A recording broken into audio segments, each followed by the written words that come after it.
Hello dear students, आज की छोटी सी बात यह है कि एज अ स्टूडेंट आपका टारगेट होता है क्लियर होना बहुत ज़रूरी। अगर आपने टारगेट सेट किया है तो उसके लिए कुछ स्टेप्स हैं। टारगेट साफ होना चाहिए। लेकिन क्या होता है कि एक एग्ज़ाम क्लियर करना इन इटसेल्फ बड़ा टारगेट है। आपको 3 सब्जेक्ट पढ़ने हैं, आपको 2 साल पढ़ाई करनी है और sometimes it gets hazy, it gets blurred. आप लोग स्ट्रेस में आ जाते हैं, आप लोग प्रेशर फील करते हैं, पढ़ाई नहीं हो पाती है। पढ़ाई नहीं हो पाती है तो फिर एग्जाम कैसे होगा, और उसका और स्ट्रेस आता है तो फिर और पढ़ाई नहीं होती है। It's a vicious cycle. मैं इतना ही कहना चाहूँगा कि to come out of it I have something to say, ठीक है। एंड आप धीरे धीरे, मैं ये छोटी सी वीडियो होगी, इसमें मैं यही बताना चाहूँगा कि आज का जो कॉन्सेप्ट है, जो मैं आपको समझाना चाहूँगा पढ़ाई कैसे करनी है उसके बारे में।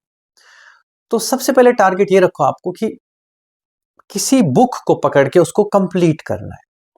अगर आप ये नहीं कर पा रहे हैं, that is an issue, we need to work on that. तो बुक लेकिन कंप्लीट कैसे करनी, it's again a big target, it's not a small target. देखो, आप आज स्टार्ट करोगे, अगले 1 साल तक कंप्लीट ही नहीं होगी तो आप तो डिस्करेज हो जाओगे। And reduce that to 1 chapter, ठीक है। जब आप एक चैप्टर उठाते हैं उसके बाद भटको नहीं, अगले 3, 4, 5, 6 दिन, हफ्ता उसी चैप्टर को करो और उसको फिनिश करो, ठीक है। टारगेट एक ही रहे कि मुझे ये चैप्टर खत्म करना है, वो फिजिक्स का हो, केमिस्ट्री का हो, बायो का हो, मैथ्स का हो, that's a material, it's all the same. Pick up a chapter and उसको एंड तक खत्म करो। उसमें क्या क्या करोगे अब ये बता दूंगा। सबसे पहले आप उसकी थ्योरी पढ़ोगे। थ्योरी के लिए please and please you can take help from YouTube. आप मेरे भी वीडियोस देख सकते हो, they are crisp, they are short, not a problem. But मैं चाहूंगा आप बुक पढ़ें, बिकॉज आपकी एक कमजोरी हो सकती हो, होती हो बेटे, और वो है reading and comprehension. Reading comprehension means पढ़ते पढ़ते समझना, ठीक है, जो कि अक्सर वीक होती है। तो वो कैसे ठीक हो जाएगी? Book reading, relevant book reading जरूरी है एक थ्योरी के लिए। और आप हेल्प ले सकते हो यूट्यूब वीडियोस से। आई वुड प्रेफर कि अगर आप मेरी लैंग्वेज समझते हैं तो मेरे देख लो, कोई दिक्कत नहीं। I have promised I will keep the content free for everyone, fine. दूसरी बात, एनसीईआरटी, ये सब एक कौन सी बुक पढ़ोगे? ये बुक पढ़नी है, बात खत्म, ठीक है कि नहीं। अगर आप जेई एडवांस देखो, मेंस देखो, थियरी कहीं से नहीं आती है।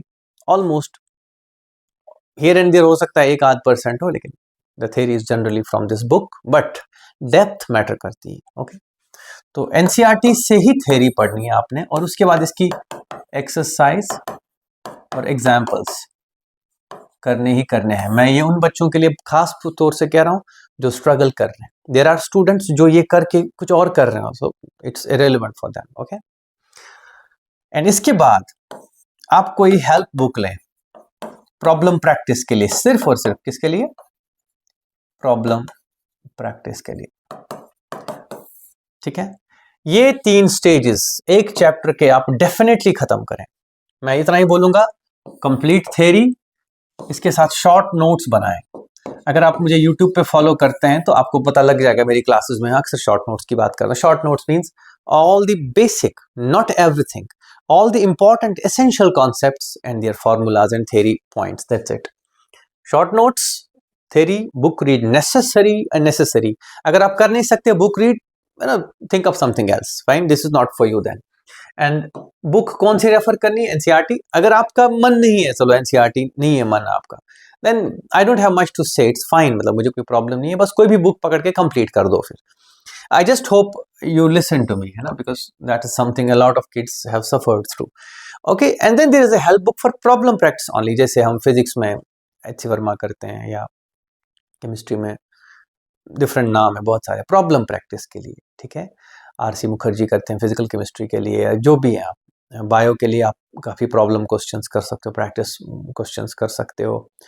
और एट लास्ट आप मैथमेटिक्स में भी पैकेजेस हैं काफ़ी सारे। पैकेज मतलब कोचिंग एकेडमीज के पैकेजेस हों, या जो भी आपने करना हो, आई वुड प्रेफर कि कोई स्टैंडर्ड बुक करो, है ना, book is necessary. And that's it. Keep repeating this cycle, chapter खत्म अगला चैप्टर, चैप्टर खत्म अगला चैप्टर, लेकिन at the same time tests दो, अगर दे सकते हो आप, ऑनलाइन टेस्ट्स मिल जाते हैं, अच्छे सोर्सेज हैं। और बाकी जो भी नॉर्मल काम करते हैं, PYQ टेस्ट दो आप, PYQ टेस्ट फॉर्म में दें तो ज़्यादा अच्छा है, ठीक है कि नहीं। अगर आप मेडिकल स्टूडेंट भी हो तो भी आपको JEE के medical chemistry and physics questions attempt करने चाहिए with in time frame. Time management वहीं से स्टार्ट होगा। तो आज का मैंने टारगेट फिलहाल ये नहीं रखा है कि टाइम मैनेज कैसे करना, मैंने आज आपको ये बताया है कि क्या करना है आपने। आपने बड़े टारगेट नहीं लेके चलने, आपने छोटे छोटे टारगेट ले। छोटा छोटा टारगेट इज अ चैप्टर। तो एक चैप्टर आप खत्म करेंगे मेरे बच्चों, जब ये खत्म करेंगे तो ही अगले चैप्टर का नाम लो। अगर आप ये नहीं कर पा रहे हो, थिंक अगेन कि आप में कितनी कमी है मोटिवेशन की, तो उस पर वर्क करें मेरे बच्चे आप लोग। इतना सा मेरा आज का मैसेज है आप लोगों के लिए। सो आई विश यू बेस्ट। मैं चाहूँगा कि आप ईमानदार रहें, है ना। इट्स ज़रूरी कि आप ईमानदारी से देखें, ऑनेस्टी से देखें चीज़ों को। आपको कोई चीज़ नहीं आ रही है, you seek help, you research on it. जितना हो सकता है क्लियर करो चीज़ को।